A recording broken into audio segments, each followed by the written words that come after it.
The gas lamps are still burning. Dawn has not reached the streets yet, but Covent Garden is already full. You stand at the edge of the piazza.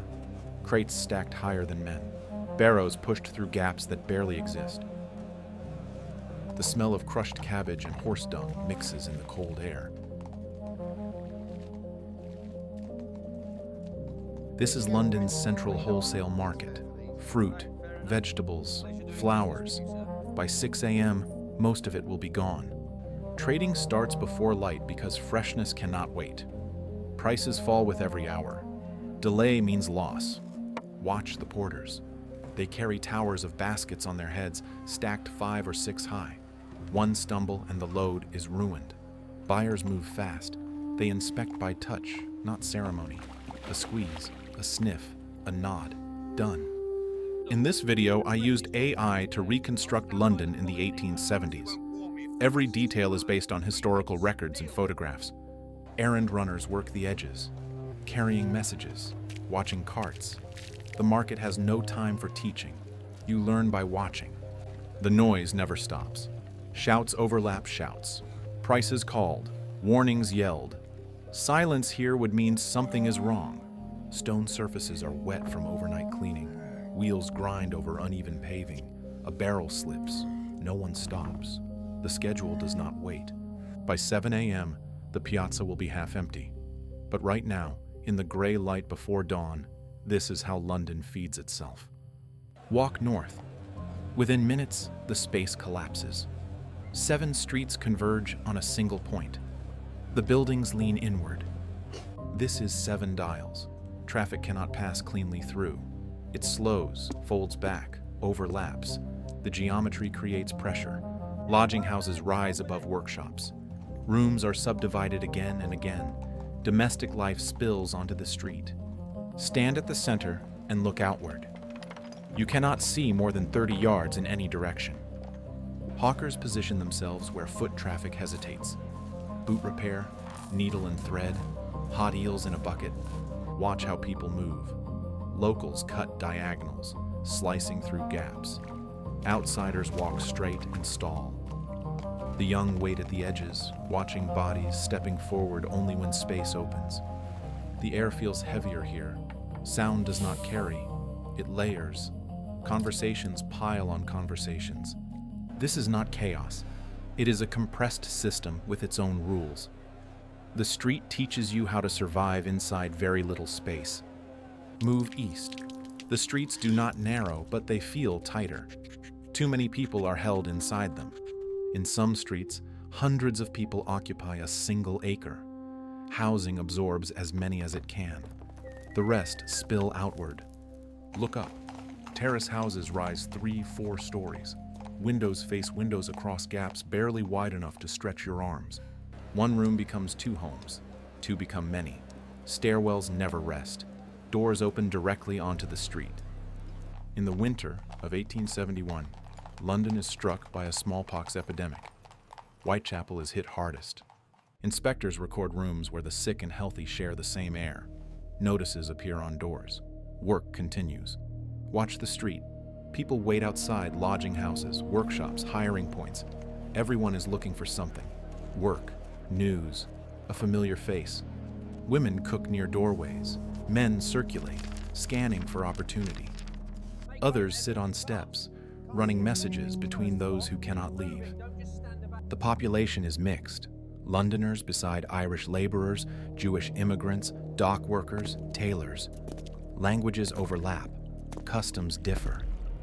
The street becomes common ground because private space is scarce. People keep moving to avoid being counted idle. They share information quickly. Survival depends on awareness and timing. This street does not collapse under pressure. It holds, day after day, until the city is forced to respond. Before we go in, pause. How would you feed 4 million people every day without refrigeration? Leave your answer in the comments. Smithfield operates on time, not comfort. The market opens after 2 a.m. Meat must move before daylight, before heat. Smithfield cannot wait. Look at the ground. Stone floors darkened and slick. Water runs constantly toward drains. Straw and sawdust spread to slow slipping. The smell arrives first and stays. Raw meat, damp hide, wet straw. It thickens under the gaslight. Work is designed around it.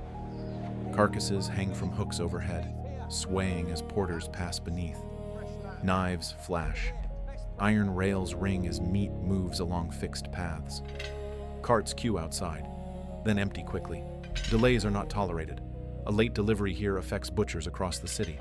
Accidents happen, men slip, loads swing. Cuts are bound quickly or ignored. The work does not pause. The schedule holds. Police presence focuses on flow, not safety. Their concern is congestion, not injury. Order here means continuity. Feeding London requires risk, repetition, and acceptance. The city absorbs this cost quietly, before most people wake. The movement continues outward. Carts leave the market and turn toward the river. This is where London meets what lies beyond it. St. Katharine Docks operate as a gateway for high-value cargo. Tea from China, sugar from the Caribbean, tobacco from Virginia. The docks are enclosed, gated, guarded. Brick warehouses rise from the water's edge. Streets bend to accommodate cranes and carts, not people. The river basin is crowded with masts and hulls.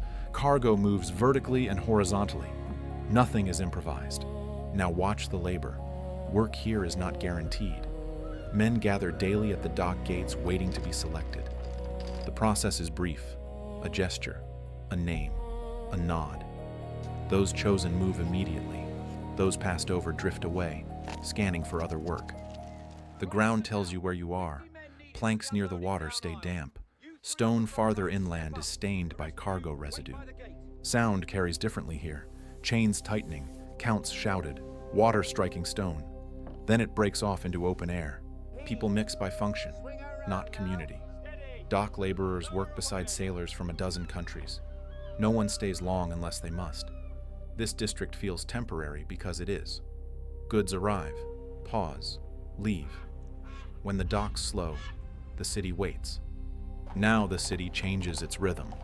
Walk west, past St. Paul's, and you reach Fleet Street, the information spine of the empire. Behind these facades, thousands of steam-powered presses run day and night. The Times, the Telegraph, the Standard. Look at the upper windows. Gas jets glow even in daylight. Deadlines do not follow the sun. The smell is specific. Fresh ink, hot lead, paper dust. It clings to everything. Hands, clothes, lungs. Watch the messengers. They weave through traffic, carrying proofs between editors and printers. Every minute matters. The noise is mechanical.